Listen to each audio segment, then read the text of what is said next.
रात का वक्त था। रूहेबाद नाम का पहाड़ी कस्बा हल्की बारिश की बूंदों और पहाड़ी हवा की सरसराहट में डूबा हुआ था। दूर कहीं मंदिर की घंटी की धीमी आवाज और कुछ स्ट्रे डॉग्स की भौंक सुनाई दे रही थी। ये वही रात थी जब हर चीज असामान्य रूप से शांत लग रही थी, जैसे प्रकृति खुद किसी रहस्य को छुपाए बैठी हो। कबीर अपने कमरे की खिड़की पर हाथ टिकाए बारिश का नजारा देख रहा था। कुछ दिनों से उसे नींद नहीं आ रही थी। दिल में एक खालीपन था जिसे वह समझ नहीं पा रहा था। अचानक सड़क की बत्ती के नीचे उसे किसी लड़की की आकृति दिखी, भीगी हुई, कांपती हुई, आंखें डरी हुई, जैसे किसी खौफनाक पीछा से भागकर आई हो। कबीर का दिल धड़क उठा। वह बिना छतरी लिए नीचे भागा और घर का भारी लकड़ी का दरवाजा खोल दिया। वह लड़की हल्की कांपती आवाज में बोली, मेरा नाम चांदनी है, क्या मैं अंदर आ सकती हूँ? कबीर ने एक पल भी नहीं सोचा। हाँ बिल्कुल, तुम अंदर आओ। भीगी सफेद ड्रेस उसकी त्वचा से चिपकी हुई थी। उसे हल्की चंदन की सुगंध आ रही थी, अजीब तरह की, जैसे किसी पुराने किले से उठती हो।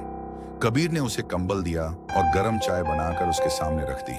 चाय पीते हुए चांदनी की उंगलियां कप को इस तरह पकड़ रही थीं जैसे ठंड उसकी हड्डियों तक बसी हो। धीरे धीरे दोनों बात करने लगे, एक दूसरे की पसंद, डर, अधूरे सपने और वो बातें जो आमतौर पर दो अजनबी कभी पहली मुलाकात में नहीं बताते। कबीर को उसके बारे में एक अनजाना खिंचाव महसूस हुआ। वो हंसती तो लगता जैसे कमरे में रोशनी भर जाती। उसकी आंखों में एक अजीब सी गहराई थी, जैसे सदियों की कहानियां छुपी हों। कुछ ही दिनों में चांदनी कबीर की दुनिया बन गई। पर एक अजीब बात थी, वो हमेशा रात में ही आती और सुबह होने से पहले गायब हो जाती। कबीर ने एक बार पूछा भी, चांदनी तुम सुबह तक क्यों नहीं रुकती? वो बस मुस्कुरा देती, कभी कभी कुछ बातें जानना जरूरी नहीं होता। कबीर जितना उसे समझता उतना ही वह रहस्यमय लगने लगती।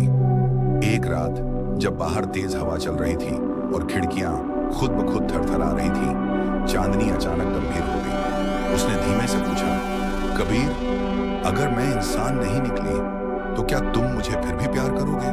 कबीर ने बिना पलक झपकाए कहा, प्यार रूह से होता है, जिस्म से नहीं। उस पल चांदनी की आंखें भर आईं। वह जैसे सालों से यही सुनना चाहती थी। कुछ देर खामोशी छाई रही, फिर वह फुसफुसाई, मैं इस दुनिया की नहीं हूं कबीर, मैं एक बंदी आत्मा हूं। मुझे किसी ने बांध रखा था, एक श्राप में।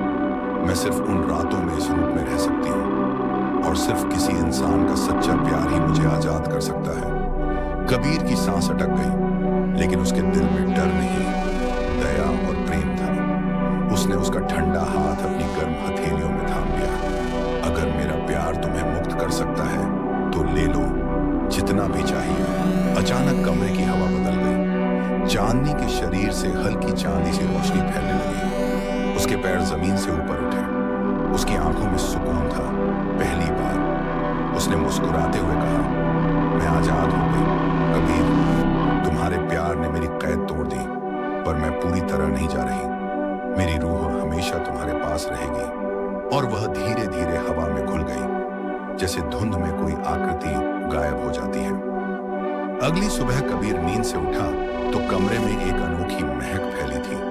खिड़की खुली थी और हवा में चांदनी का रेशमी दुपट्टा हल्के हल्के उड़ रहा था। वही दुपट्टा जिसे वह हमेशा अपने कंधों पर रखती थी। कबीर ने उसे सीने से लगा लिया। उसकी आंखों में ना आंसू थे, ना कोई शिकायत, बस एक गहरा सुकून। उसे महसूस हुआ चांदनी की रूह अभी भी वही थी, उसके आसपास, उसके दिल में, उसके सांसों में। कबीर समझ गया कि